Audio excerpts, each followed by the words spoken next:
Good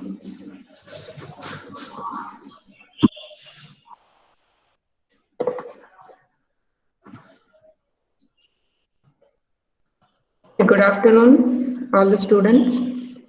In the last two classes, we have covered on fundamentals of Python and NumPy arrays, how to work with NumPy arrays, right? Because to perform image analysis, NumPy arrays are very much necessary for us.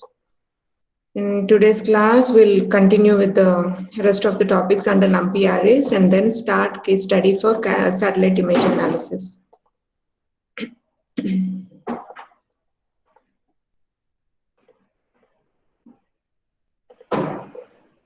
Can you see the notebook, students?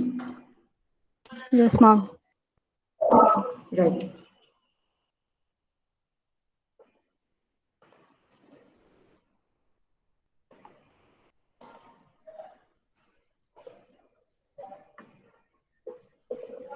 Okay, now let us proceed with Boolean indexing topic.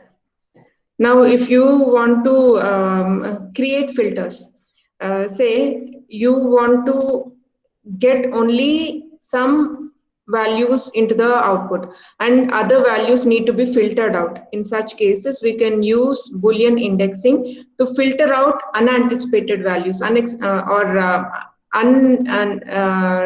not required values. You can filter out by using Boolean indexing, and required values only you can get into the result. That can be done using this concept. Okay, now let us first see, let us create an array how many rows here we have? 3 by 2. So 3 rows, 2 column array with some elements.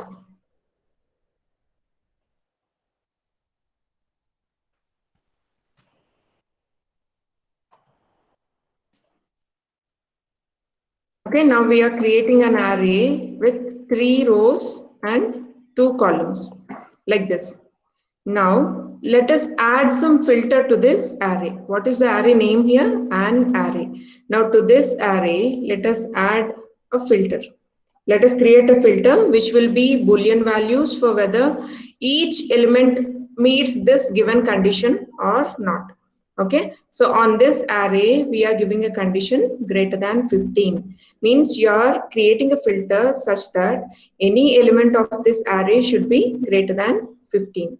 Okay, if it passes that filter, then it goes to the output. If it doesn't pass that filter, then it will be avoided to reach the output.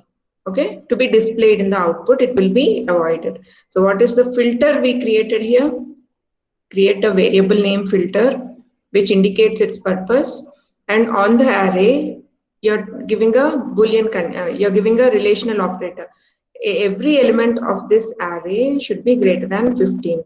If it is obeying this, then it will be taken as true. If it is not obeying this condition, then it will be taken as false. Now you can see the output here. The first element, in this case, in this array, element 11, it is not greater than 15. So the output is taken as false. This is just the representation of the filter, remember. Still, we haven't applied this filter on any array. Okay, we have just created the filter and see how it is working. What kind of data it filters and what kind of data it avoids. Okay, that we are going to understand now. Later, we'll apply this filter on array. Okay, now 11 is not greater than 15, so it is given as false. 12 again is not greater than 15, it is given as false. Rest all the elements are greater than 15, so they are taken as true. The filter is evaluated to be true. Now apply this filter on array and see what will be filtered.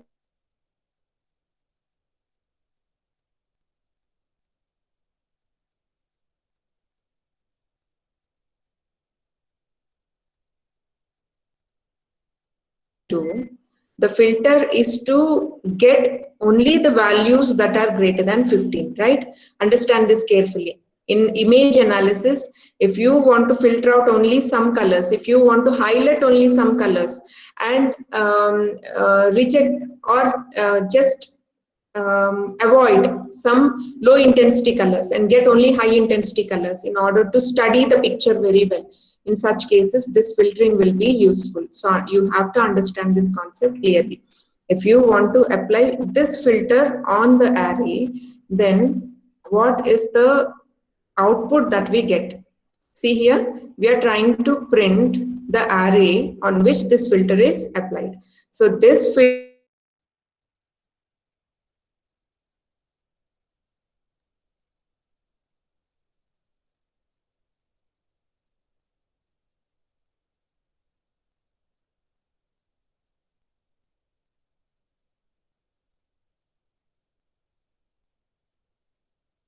and remaining elements are printed. 21, 22, 31 and 32. All these elements are printed, right? This is how the filter is applied. Also, in filters, not only Boolean expressions, but some mathematical expressions also you can give, which can be evaluated to a Boolean value. Something like this. An array, when it is divided by 2, if the remainder is equal to 0, means if you want to get only even numbers as the output, you don't, and you want to neglect all the odd numbers, in such cases you can create a filter like this directly. Not only creating a variable into which you can feed the filter, you can directly give the filter here. Okay, so what you're doing here, what condition you're giving as filter here? Only the even number should be printed, the odd number should be avoided, right? So when you execute this, you can see all the odd numbers 11, 13 and 11, 21 and 31 are filtered out, and only 12, 22 and 32 are displayed. This is how you can apply filters. Now, if you want to filter out some data and apply some mathematical operation on it, that also can be done. See this, here you are applying a filter for even numbers, and whenever an even number is located, that has to be incremented by 100. A simple operation in order to show you how you can apply a specific operation on only selected values. Right? So you are finding out those selected values by applying the filter. Here you are applying the filter for getting even numbers, and those even numbers you are incrementing by 100. So when you execute this, you can see that all the even numbers here, 12 is incremented by 100, 22 is incremented by 100, and 32 is also incremented by 100.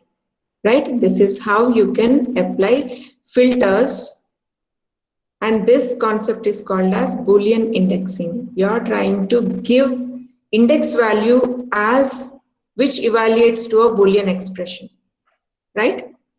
So that is the concept which enables us to give the filters, okay, by Boolean indexing.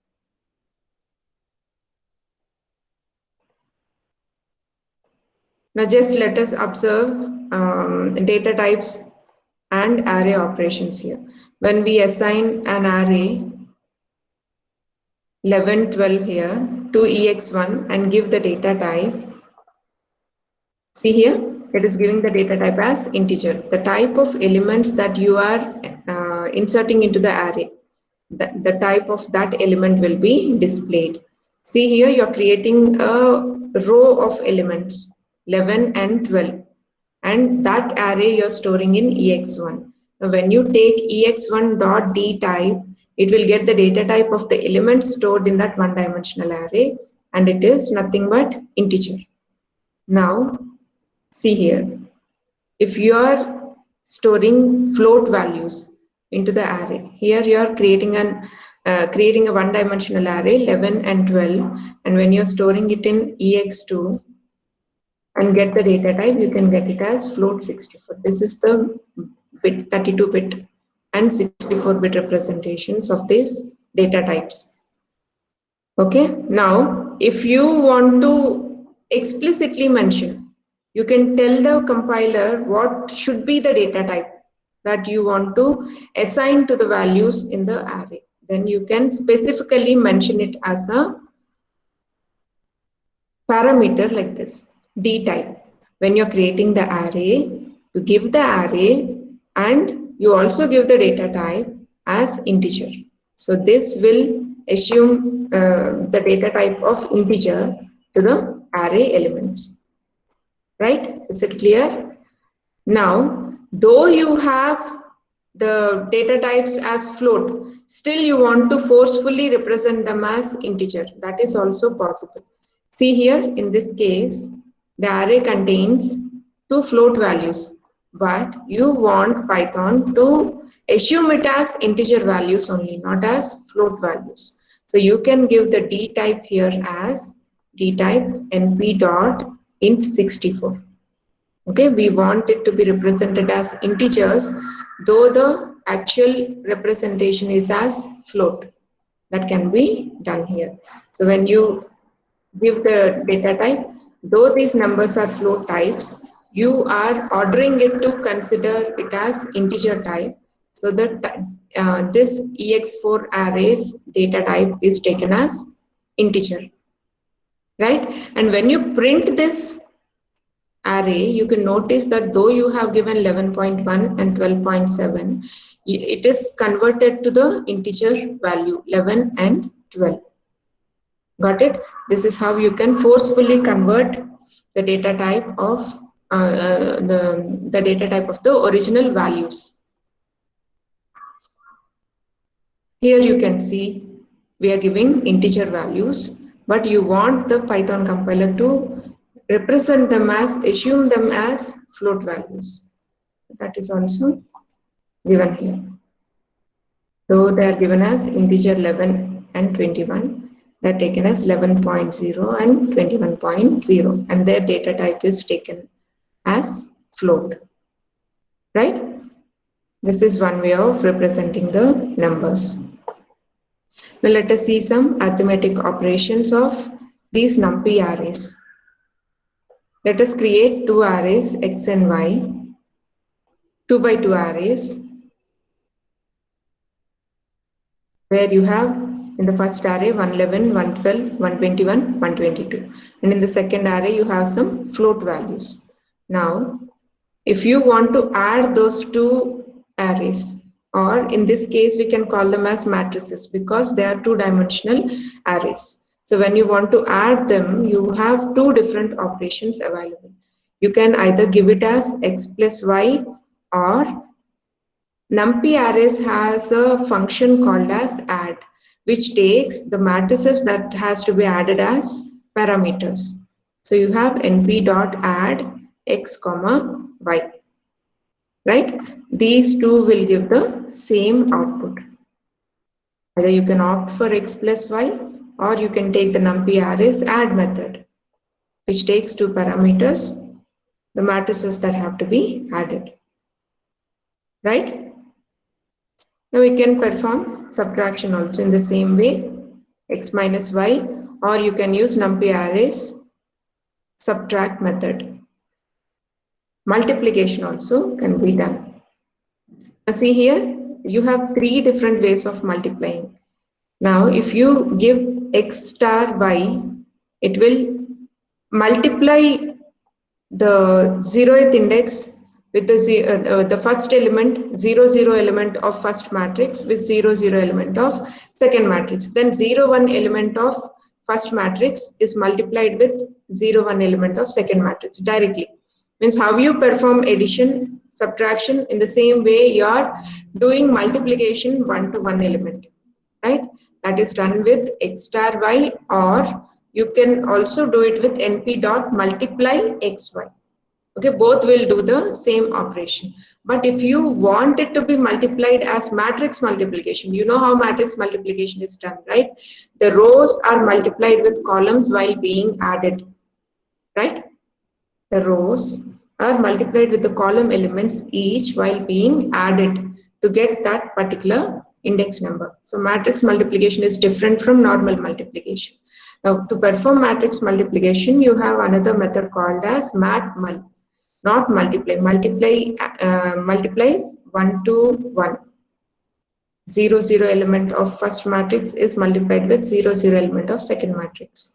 But matmul will perform the actual matrix multiplication.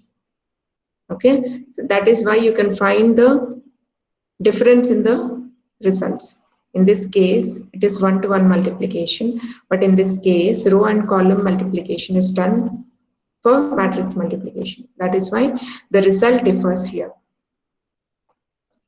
Again, if you want to perform division, you can do that by x/y, or you can take help of divide method of numpy arrays. np dot divide x comma y. Next, if you want to find the square root of x, you can do that by using np dot sqrt. Numpy itself, you need not go for math. You can directly go for np dot square root, because np dot square root, here you can apply this multiplication to all the elements in the you can apply the square root to all the elements in the array. You need not apply it separately. A math function will make you to apply square root function to one particular element. But if you want to apply this to a matrix, or if you want to apply it to a two-dimensional array, in that case you have to use np dot sqrt. When you execute this, you can see x. What is x here? This one, 111, 112, 121 and 122. For all those values, square root is calculated. Right? Now, if you want to take the exponent value, say when you are when you're writing some machine learning programs, and when you program it for neural networks, in such cases you may have to use sigmoid function, and this sigmoid function has a formula as e power x by 1 plus e power minus x.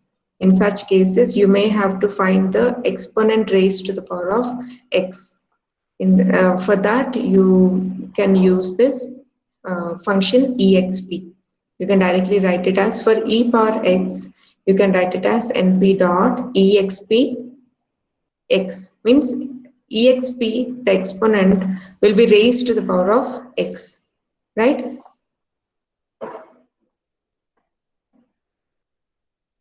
Now let us see some basic statistical let me execute this once.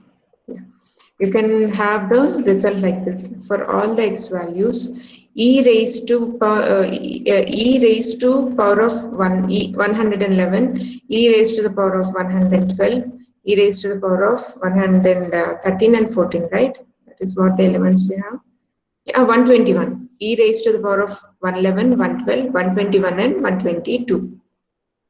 Okay, that result is displayed here. For that, you can use exponent method. Now let us see some basic statistical operations. Statistical operations means calculating the mean, median, sum, aggregate functions, average. Okay, all these are available. To perform all these operations, methods are available in NumPy array. Here you can see you're creating a two-dimensional array of the shape 2 rows and 5 columns, which would be embedded with random numbers. Okay, so for this you are using NP arrays, NP libraries, random method. From that you are using random n. Random n values will be displayed, will be generated in the form of 2 by 5 matrix. When you execute this, you can see that all the random numbers are generated in the form of 2 rows and 5 columns. So what is the limit? Rand n generates numbers between minus 1 and plus 1. No, not mine.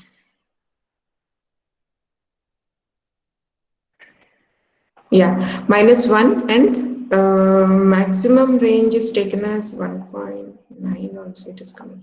Yeah, up to 2. Even 2 also we are getting, right? Yeah.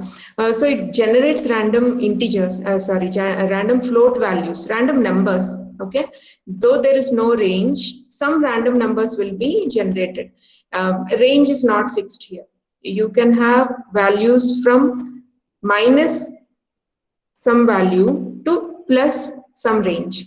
Okay, so there is no specific range, but you have some random generation methods where you can fix the range also. I'll show you when we come across that function. I'll exactly tell you which function to use in order to set a range to these values.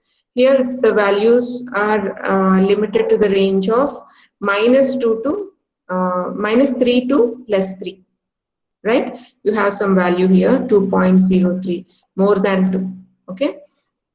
Now when you execute this again, you can see completely different set of random numbers are generated. Again, when you execute the same one, again another set of random numbers will be generated, but by following this shape, 2 rows and 5 columns. Now, if you want to find the mean of all these random numbers that are generated into the array, so how many elements do you have here? Total 10 elements you have, and all these 10 elements are added up and their mean is found. Mean means the average value is found. So the average values of all the numbers generated in the previous iteration, will get them here. Okay, all the numbers are added and their average is found. Now if you want to get the mean of the values by rows, means all the row elements are added and their mean is found. Again the next row's elements are added and the mean is found. In that case, rather than leaving this mean argument list empty, we can give it as axis equal to 1. When you give axis equal to 1, all the elements row wise are added and the mean is found. So you'll get two values.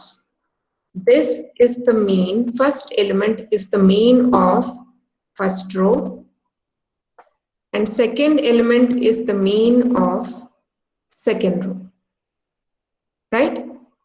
Now in the same way, you can compute the mean by column also.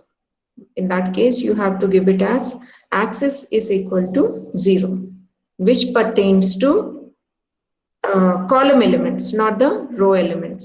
Okay, now can anyone tell me how many values will be displayed in the list of means? This is the matrix you have, and you are trying to find out mean of the elements column wise. So how many mean values you get?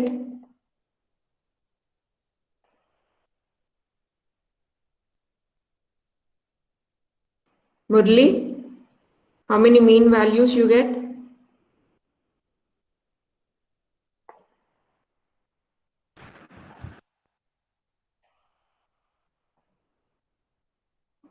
See this is the matrix we are using. 0 again. Huh? Axis equal to 0. Axis equal to 0 means you are finding the mean of the elements column wise.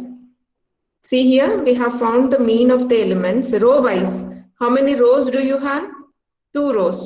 So you got 2 mean values. Now you are trying to find out the mean of the elements column wise.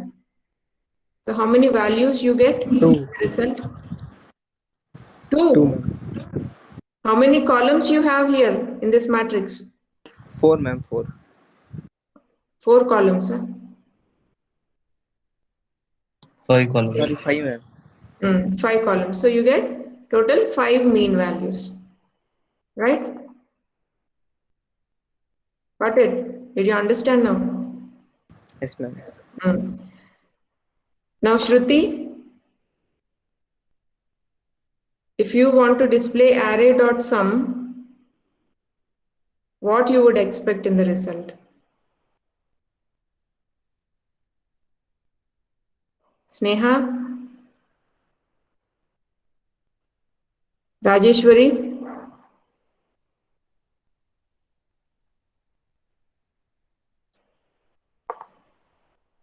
Sunil?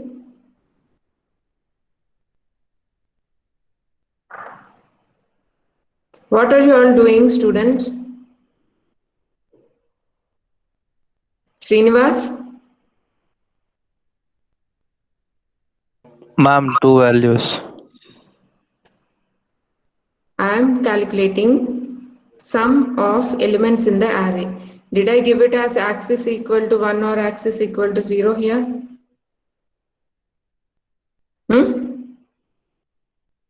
No, right? I'm trying to find out some of values. So I'll get only single value here. I haven't mentioned any axis here. When I give Yes, ma'am. Yes, ma'am. Some. when I give axis equal to 0, then how many values I can expect? One only, ma'am. One value. Because Five, ma'am. Five. Axis equal to 0. 5 values. Column by sum I am expecting. So I get 5 values. When I give 1 here, row Two wise values. sum, yes, row wise sum I am expecting. So I get 2 values. Do you have any doubt in this, other students? Now, if you want to get the median, you know how to calculate a median, right? You arrange them in sorted order and take the midpoint if they are odd number of values, and average of midpoints if there are even number of values, right? And here we are trying to find out the median of array by taking row wise data, column wise data. So how many values you get here? 5 values. Now, did you observe we have made a small change? Instead of using ARR.median, we are using NP.median array. We can also mention like this. All the aggregation functions, all the statistical methods, we can also mention like this. NP.median or ARR.median directly we can use. Right? This is another method of mentioning the aggregate functions, statistical functions. Now let us see how to sort the elements.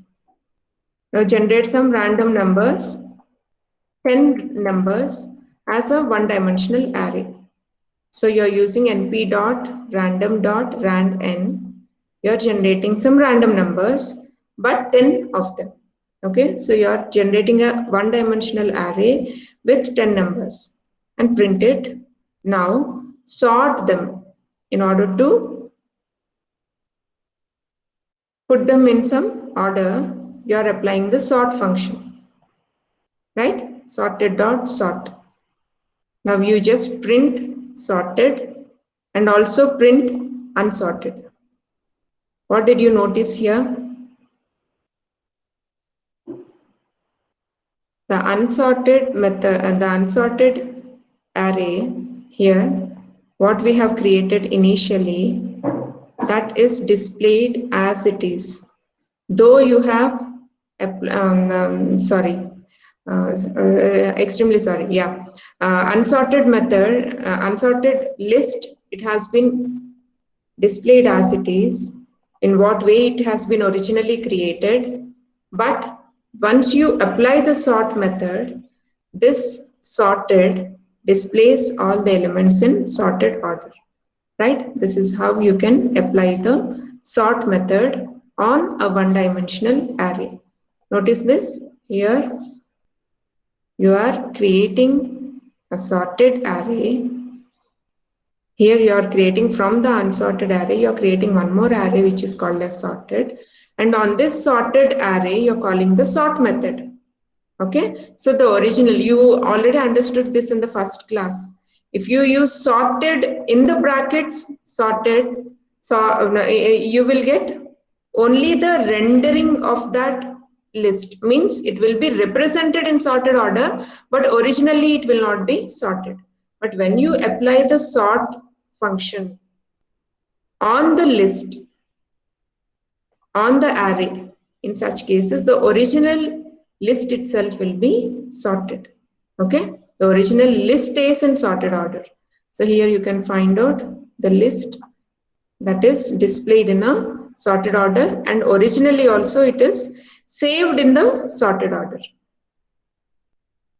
Right? Now when you just call this sort method on unsorted list also and print it, you can see all the elements are sorted.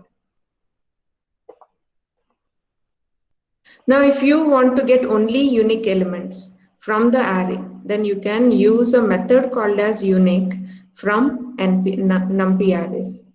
How you can do that? Create a array with some redundant values and apply unique array which will display only the unique values of that array. So you have so many redundant values in this array, but when you apply this unique method, you can see that only 1, 2, 4, the unique values in the array are displayed. Remember this is another useful method when you want to consider only unique values to perform some operation. In such cases, you can fetch the unique values by using this unique method.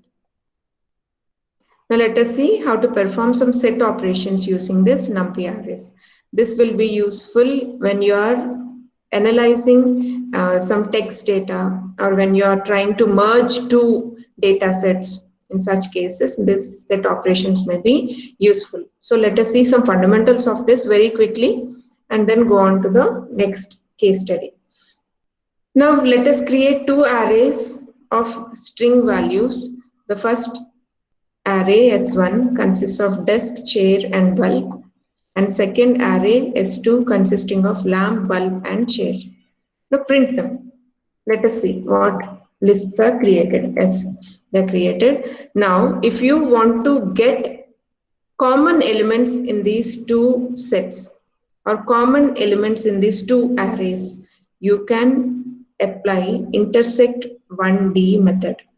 Okay, so when you display np.intersect 1D S1 and S2, it displays the common elements in both the arrays. So what are the common elements? Bulb is repeated in both the arrays and chair is also repeated in both the arrays, right? It is like S1 intersection S2. That is printed. Now, what would be printed by union? Union will combine the elements in both the arrays and displays without repetitions, right? So when you execute this union 1D, the method union 1D is applied. You can see that bulb, chair, desk and lamp, all elements are taken from both the arrays but without repetitions. Now, if you want to find out what are the elements present in S1 but not in S2, then you can perform an operation S1 minus S2, right? That S1 minus S2 is represented as set difference 1D. This is same. If you want to perform S1 minus S2, they have to be supplied in this, parameters have to be supplied in this order, S1 comma S2.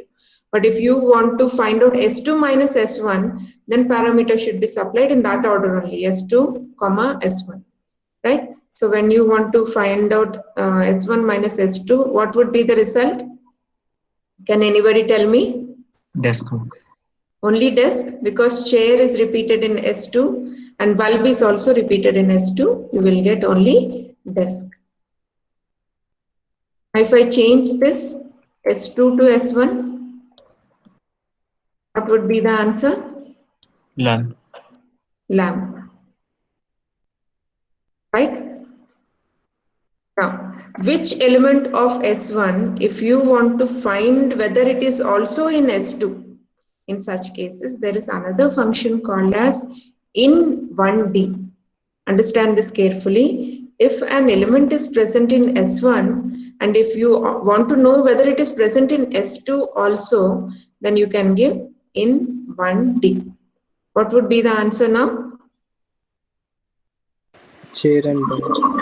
Very good. Chair and bulb. That is why for chair it is made as true. For bulb also it is made as true. For desk it is not present in S2, so it is made as false. So you should understand that this will evaluate to a Boolean expression. It not expression, Boolean value. It evaluates to a Boolean value, right? Whenever some element is present in S1, which is also present in S2, it evaluates to true, otherwise it evaluates to false. Now let us see another very important topic in this NumPy arrays called as broadcasting. Ma'am, the set operator, it is sorting automatically. Where we have seen in, we don't sort the set elements after that, anything in union and I didn't understand your question. Ma'am, in when we are doing union, no, ma'am. Mm. End result is in sorted. We are not used to sorting, no, ma'am. Yeah, yeah, we need not sort. It will be in sorted order, that too, alphabetical order. Did you notice that? Yes, ma'am. That It is actually doesn't do, but in NPRS it does. Okay, normal set operations it doesn't do that, but here it is displayed in sorted order, right? That is what you want to highlight. yes, ma'am. Okay. Okay, now let us go to broadcasting concept. Let me open a empty slide to explain you how it exactly works.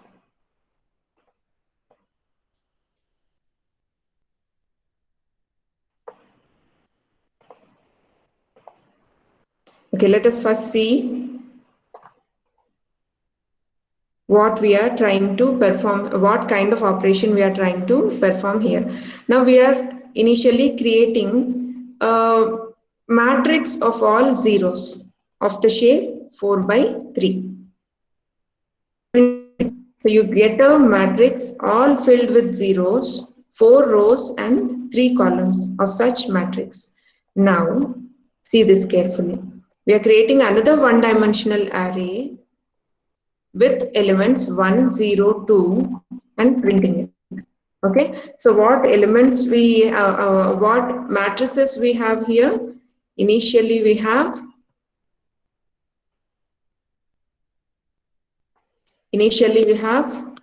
0, 0, 0, 0,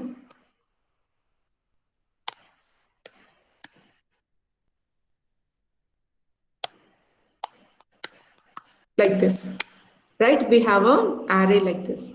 Now we also created another array 0, 1, 2. Let us take 4 elements because we have created 4 by 4 matrix.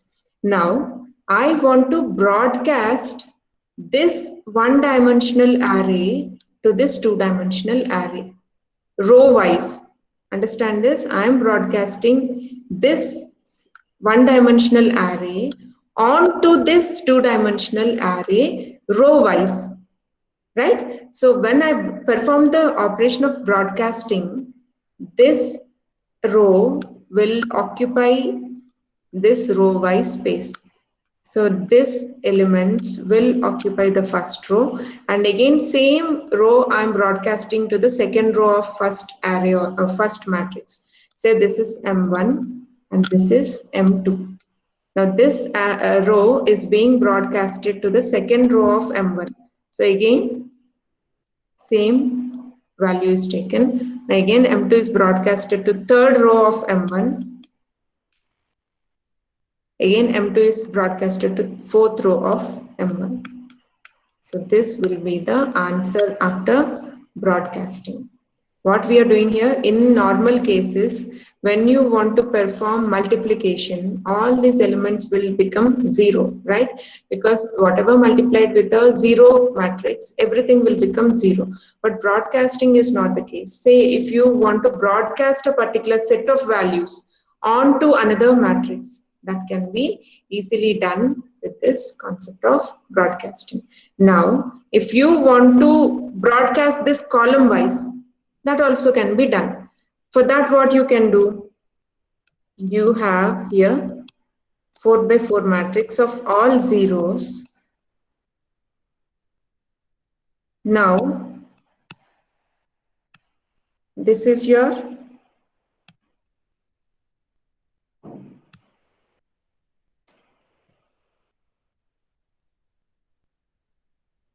M1 and M2. You want it to broadcast as column wise operation, right? So you have to find the transpose of M2. So you get it as 1, 0, 1, 2.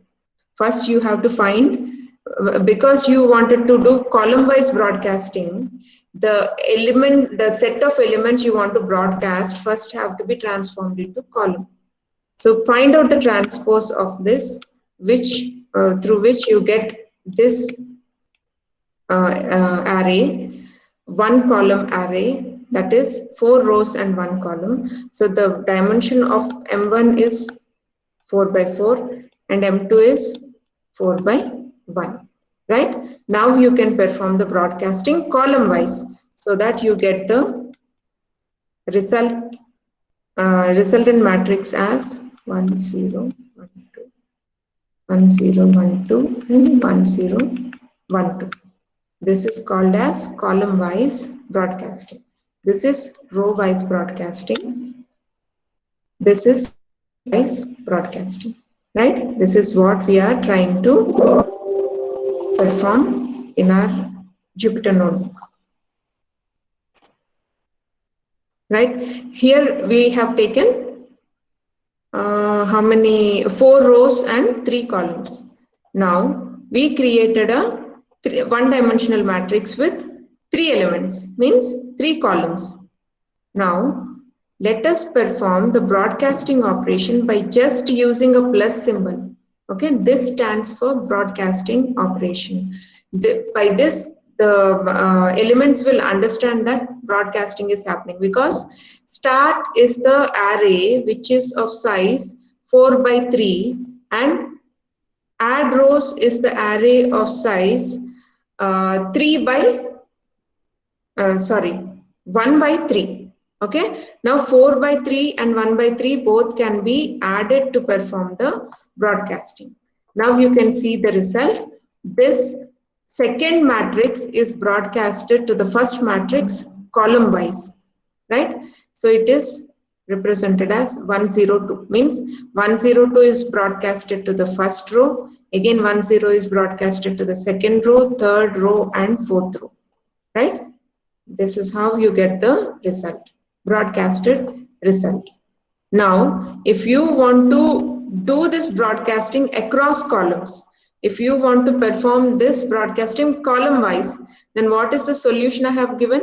Here you have 3 columns and you have 3 elements, but they are represented here as 1 row, but you have to bring them to 3 rows in order to put them onto the columns. So you have to find out solution so that it will fit to all these elements. Understand carefully. Here the number of rows are 4, but when you find out the transpose to this, how many rows do you get? Only 3 rows, right? Here you have 4 rows, but if you want to broadcast column wise, you have only 3 rows here if you find out the transpose. So what is the solution? Create an array with another extra element. Okay, so you're creating an array here with extra element 0 1 2 3. Yes, now when you create a one-dimensional matrix for this, not one-dimensional, two-dimensional matrix for this, you will have 4 rows and 1 column when you find out the transpose. Initially, what is the array? 0 1 2 3 means you have 1 row and 4 columns, but you are trying to perform column wise broadcasting. So how many rows you have? 4 rows.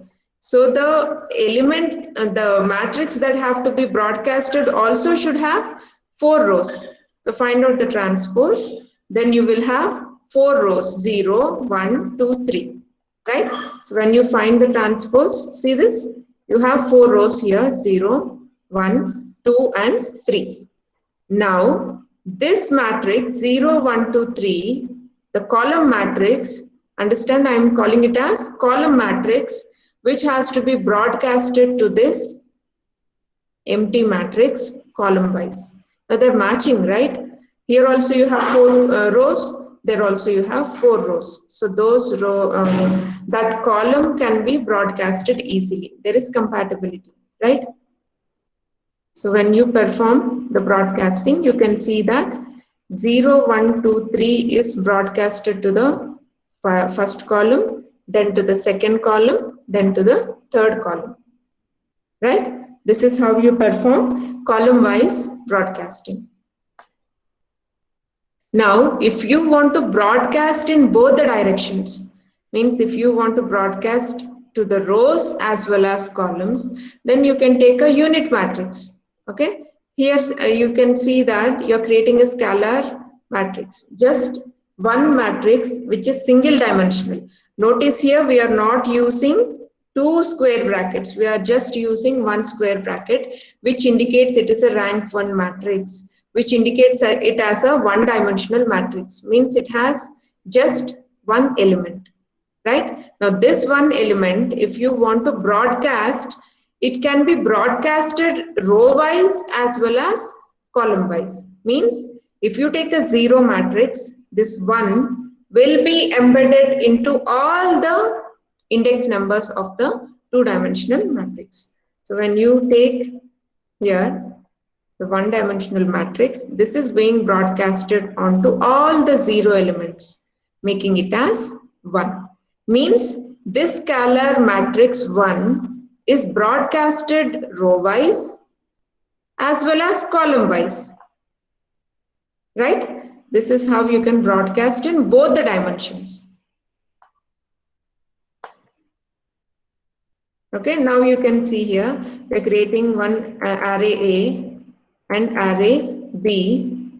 Now if you add them together, generally when you want to add two matrices, what is the condition? They should have the same dimensions. But because of this flexibility of broadcasting, you can still add these two matrices. See here, this is matrix A with dimensions 3 by 4, 3 rows and 4 columns. And another matrix B, this is not having 3 rows and 4 columns, right? It is having only 1 row and 4 columns. According to matrix addition rule, they are not following the condition. They are not having the same dimensions. Still, you can add them with the concept of broadcasting. Remember, they may ask you in interviews, when you say that you have worked in depth on Python and you know NumPy arrays, they may ask you how to add two arrays which doesn't have the same dimensions. You can do that, right? Though the original condition doesn't allow you to do it, broadcasting concept allows you to do that. Now, how this addition can be done? This array B is broadcasted onto the first row, then onto second row, then onto third row. So what would be the first row? Can anyone tell me? What would be the first row values? 1, 3, 3, and 6. Good. Got it? 1, 1 plus 0, you get 1. 2 plus 1, 3. 3 plus 0, 3. 4 plus 2, 6. Again, the same array B is broadcasted onto the second row also, which gives us 5, 7, 7, and 10.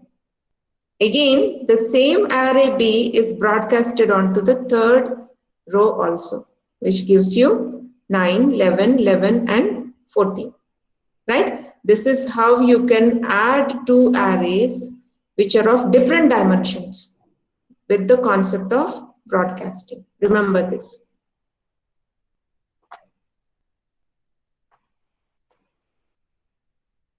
This we have done already, right? By creating a matrix and finding out sum of all the elements in the matrix. Yes, you can do that. You can do column-wise addition of the elements and row-wise addition of the elements. Yes, we'll just skip this.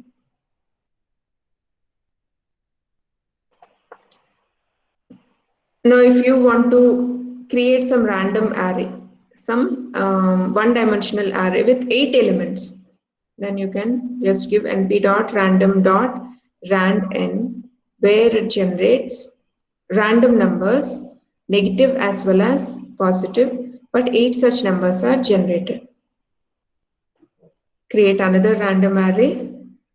Now, if you want to find out maximum of this x and y, you can apply maximum x comma y.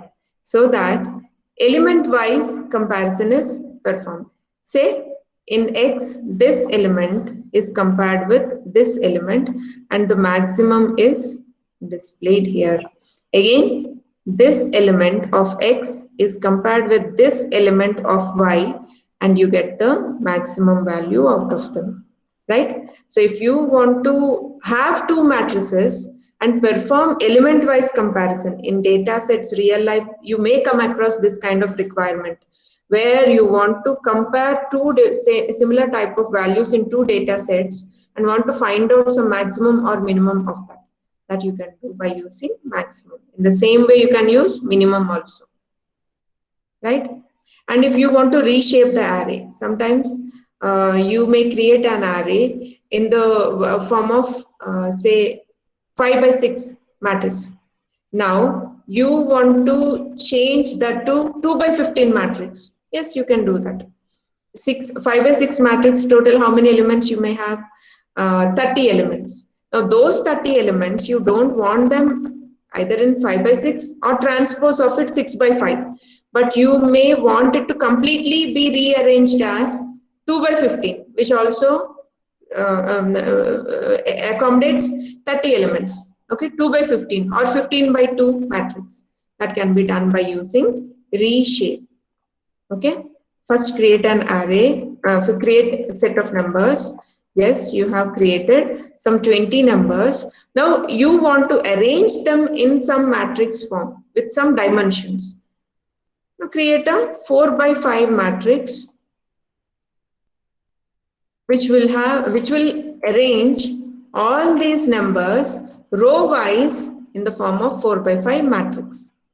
Right? Now if you want them to be arranged as 2 by 10, that can be arranged, but you can just you have to just keep an eye. Those elements should fit into this matrix. So when you give say 12, then it will give array. It will give error. Why? Because you have 20 elements, but you are trying to arrange it into 24 locations. 12 by 2, 24. That's why it gives error. Okay. So you have to see whether the number of elements fit into this size. You have 20 elements, so 2 by 10 gives you 20. So it will fit into that size, which will give you 2 by 10 matrix. Right?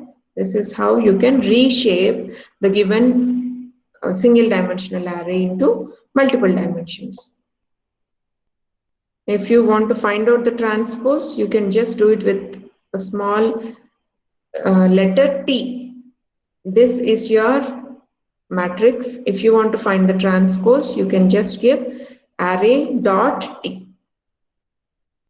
Actually, your matrix is 11, 12 and 21, 22. But you are finding the transpose of it. So 11, 12 is displayed as a column and 21, 22 as the second column. Okay, now this is, we already worked with filters, right? So you're creating two arrays, two one-dimensional arrays, and you're creating a filter of Boolean values. Now, again, you have to understand this carefully. Whenever you're creating a filter and applying it on two arrays at a time, then whatever passes through this filter in the first array will be displayed, and which doesn't pass the filter in the second array will be displayed if you are using where. I'll explain this again. Understand this carefully. I'll repeat this once again. For the first instance, you understand that we created a filter with some Boolean values. When you apply this filter on these two arrays x1 and y1 at a time by using the where method, then where it is something like if-else statement. Means on this first filter, all the true values will be filtered, and on this on this first array, true values will be filtered, and second array, false values will be filtered. Let us see the output, you will understand better. Now see here, Now 1 pertains to this true. So that is filtered in the first array. Yes, 1 is displayed. Now 2 pertains to this false. It is not filtered. 3 pertains to this true. Yes, it is filtered. 3 is filtered. Yes. 4 is not filtered. 5 is filtered. So 5 is displayed. Now come to the second array. Now in this y1, 11 pertains to true. So it is not filtered. It is the opposite, else. 22 is false, so it is filtered. 33 is true, so it is not filtered. 44 is false, so it is filtered. 55 is true, so it is not filtered. So what you understood from this, whenever you're passing filter as parameter to where method of NP array, then what will happen? This filter will apply to all true values in x1 and all false values in y1. Now you interchange. Say y1 comes here and x1 comes here. What will happen? All true values of y1 and all false values of x1. It is like ternary statement. You remember, if this is true, then apply this, else apply this. This is the same way how this where method works. Now, if you want to arrange some random numbers in 5 by 5 shape, that you can do by passing the shape of the array directly. When the random numbers are being generated, they will be readily generated in this shape if you pass the shape while displaying. Now, did you notice here we are not using rand n, we are using just rand. So it is not displaying any negative values, it is displaying positive values, only positive values, right? Rand n gives you negative as well as positive values.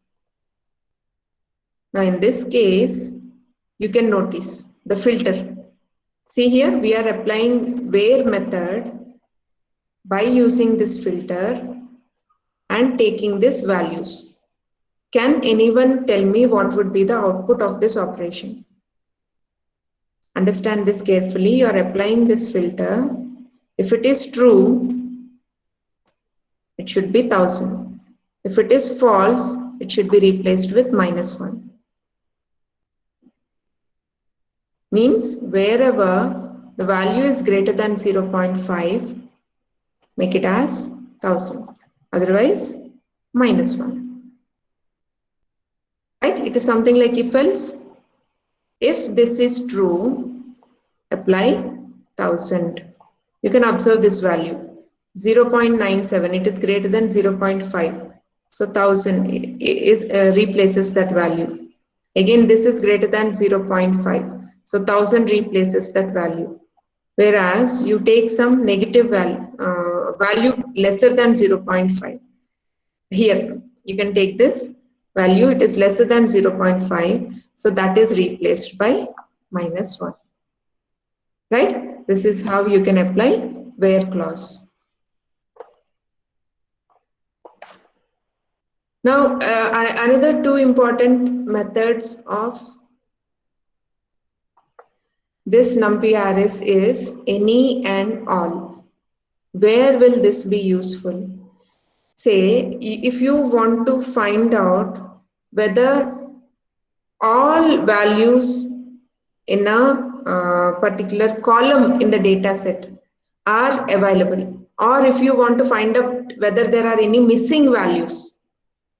So in order to find out, when you're performing data pre-processing tasks, you may want to remove missing values because they may deviate the results, right? If you have some missing values, what will happen? Average will be counted over the missing values also, and you'll get some wrong results. So you may have to detect the missing values and remove them in pre-processing, data pre-processing. In such cases, in order to detect whether there are any missing values or whether all are according to the expected values or not, in such cases, you can use this any and all. Let us create here one array, Boolean array which takes true, false, true, true, and false. When you use on this array any, it will give true if any of the values are true. Here, 3 of the values are true, right? So this gives true. Now, if you want to know whether all the values are true or not and execute this, it will give false because not all the values are true. 2 of the values are false, right? Understand the subtle difference between any and all. If you want to know at least one value is true, in such cases you can use any. But if you want compulsorily that all the values are true or not, in such cases you can use all. In this case, all the values are not true. Some of the values are false. That is why all is given as false. Think on this. It is not that you have to understand this in the first instance. Once anyway, this notebook is shared with you, right? So again, when you come across this statement, think about it. Change this Boolean list and see what kind of result it gives. Understand everything deeply, not for the namesake. Okay? So once you understand anything very well, you will be freely able to apply that wherever you want. Appropriate usage can be made possible. Right? Again, random number generations. I have told you, right, there are different kinds of random number generations. Random n will give you negative as well as positive random numbers. Rand will give you only positive numbers. Rand int will give you only positive integer values, whereas in the other two cases they give float values. Okay, so there are variations in using this randoms methods like normal, randint, rand, and rand n. Okay, in this case we are creating normal random values with the shape 1 and 5, means 1 row and 5 columns, right? So you get some normal random values. Normal random values means in a normal distribution. As I said, a normal distribution appears as a bell curve, right? So whenever these random numbers are being generated, they'll be normally distributed. You will have a normal uniform you will have a normal distribution between the numbers. Okay, you don't have highly negative values or highly deviated positive values. You will have a normal distribution of the random numbers that are generated. Now, if you want to generate random integers and you want to generate them between a given range, you can give the low, that is lower scale, and higher scale, and how many of such random integers need to be generated. Say here you have given size 4, so 4 random numbers will be generated, and those random numbers lie between 2 and 50. Okay, all these are random integers only, so you can find they are displayed in the form of integers, not float values. Now, if you want to perform some permutations, means each time you want a new ordering of these numbers, that can be done through permutation method. See here, these 4 values are arranged in one way. Now again, if you want to execute this, they are arranged in another way.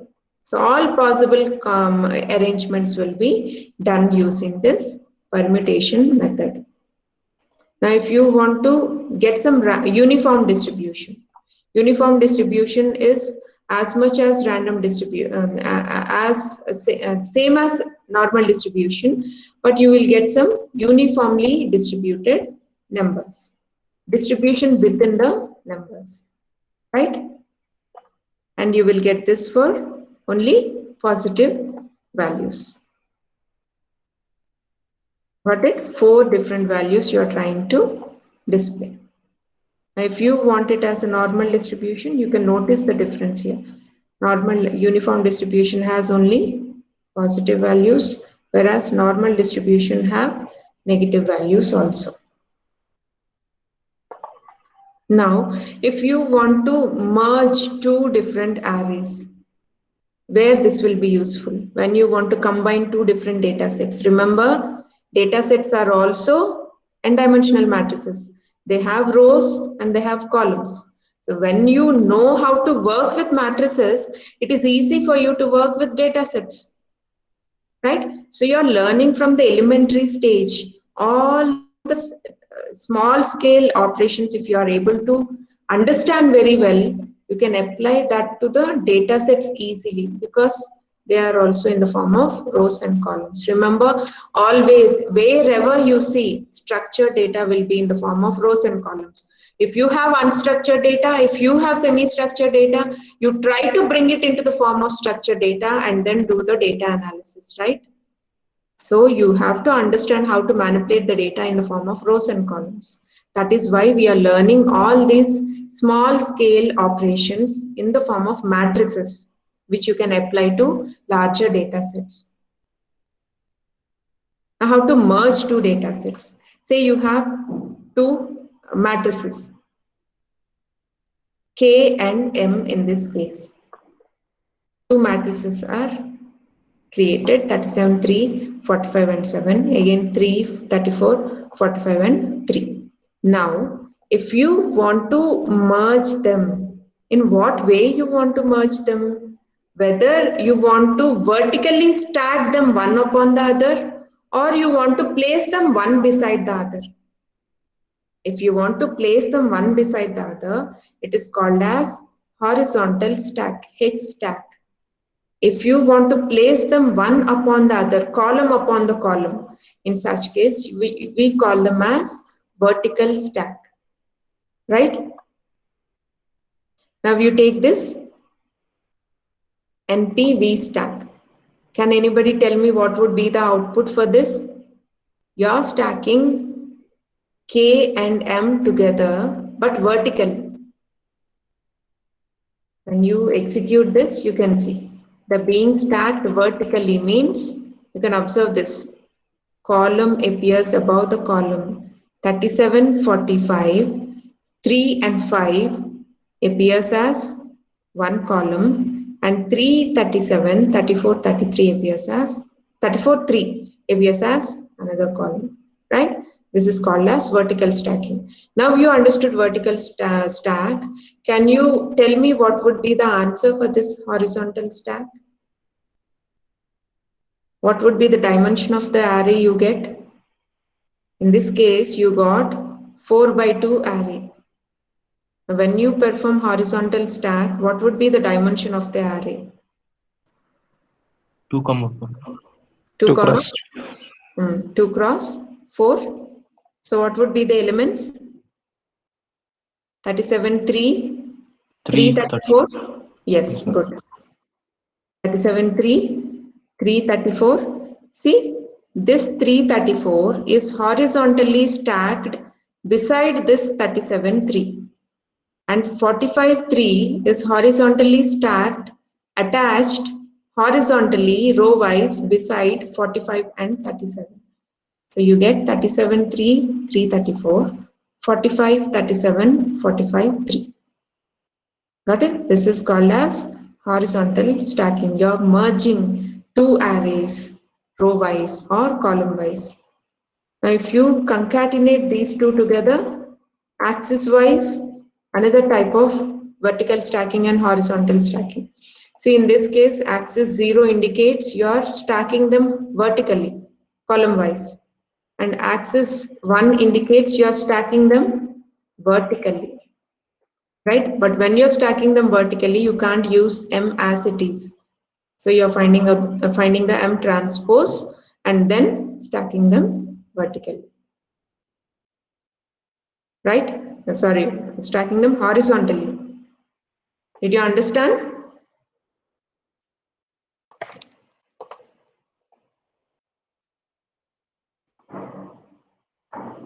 Any doubts in this, students? Shall we move on to case study?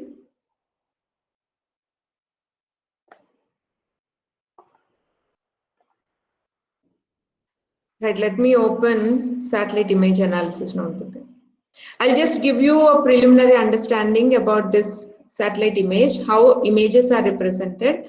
Then in next class, we'll do the in-depth satellite image analysis, right?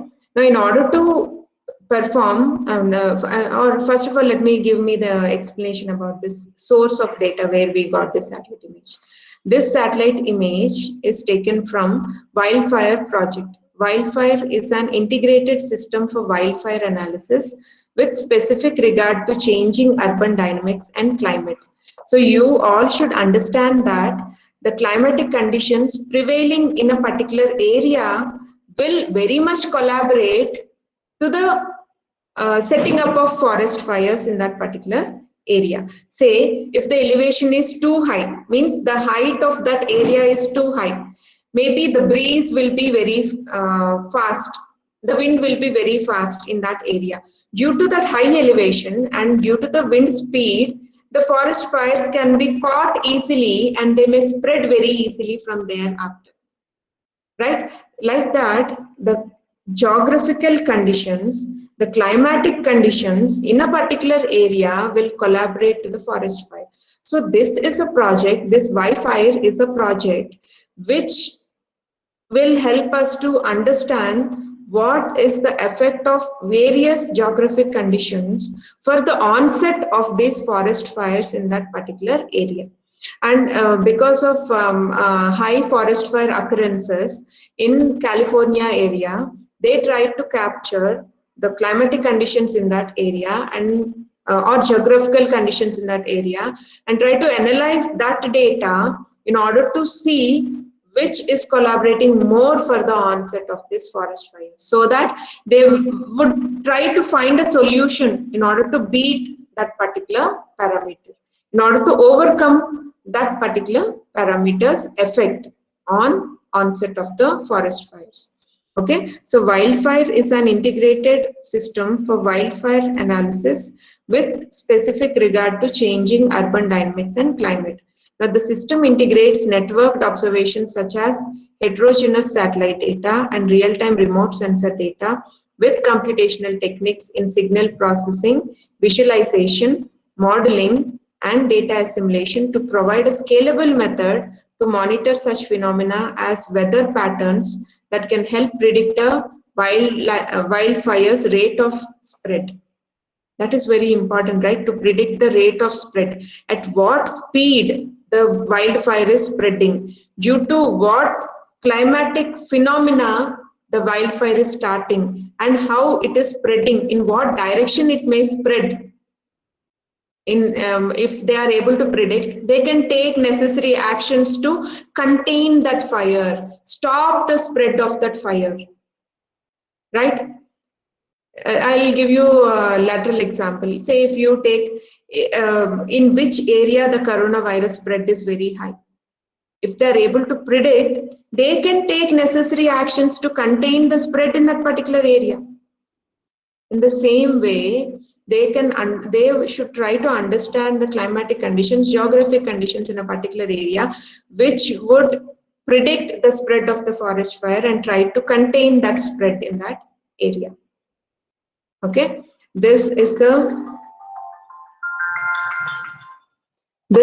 necessity of analyzing the data of climatic conditions in California region. Okay. Yeah, I think we'll better stop here. It should not be too much for you on a particular day. Let us do this with complete free mind. Okay, very, very easy. If you understand, you should understand that every image is represented in the form of pixels. What are pixels? Again, some values.